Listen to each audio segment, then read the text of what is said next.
भारत देश की 18वीं लोकसभा के चुनाव के बाद अब कहीं न कहीं एक बार वो सुगबुगाहट सामने आई है, जिसमें लोगों को ये लग रहा है कि भारत जैसे लोकतांत्रिक देश में एक बार फिर अब सत्ता परिवर्तन होने जा रही है। तो कुछ तस्वीरें भी ऐसे ही सामने आ रही हैं, जहां पर 2 बार भारत के प्रधानमंत्री रहे नरेंद्र दामोदर दास मोदी ने आज राष्ट्रपति को अपना इस्तीफा सौंप दिया है। जी हाँ, सही सुना आपने।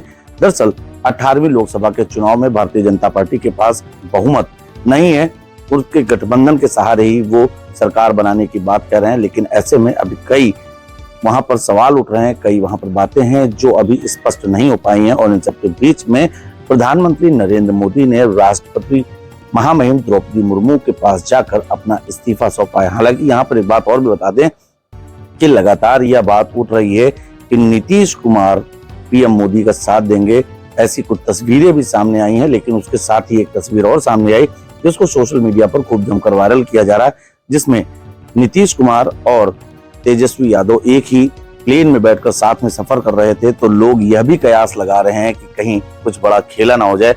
हालांकि पटना में एक पोस्टर भी खूब जमकर वायरल हो रहा है और इस पोस्टर में साफ तौर पर यह लिखा गया है कि प्रधानमंत्री मोदी हैट्रिक लगाने जा रहे हैं। लेकिन अभी ये दावे और वादे काफी दूर हैं।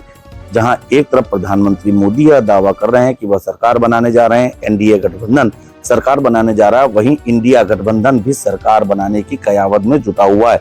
अखिलेश यादव समेत तमाम बड़े नेता दिल्ली में बैठकर एक बड़ी मीटिंग को लेकर तैयारियों में जुटे हुए हैं और ऐसा दावा है कि वह भी सरकार बनाने का दावा प्रस्तुत कर सकते हैं और इसके लिए एक बड़ा बहुमत चाहिए। वहीं एनडीए भी लगातार ये बात कह रही है कि वो 8 तारीख को संभवतः प्रधानमंत्री मोदी तीसरी बार प्रधानमंत्री पद की शपथ ले सकते हैं। कुल मिलाकर ये जो बातें सामने निकल कर आ रही थी, जो प्रधानमंत्री मोदी ने इस्तीफा सौंपा है, वो इस्तीफा नए सरकार के गठन के लिए सौंपा है।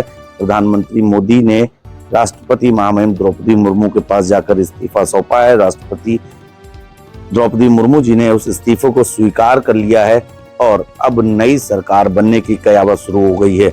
ऐसे में अभी देखने वाली बात होगी कि कौन अपना बहुमत सिद्ध कर पाता है, कौन सरकार बनाएगा, कौन पीछे रह जाएगा, कौन विपक्ष में बैठेगा।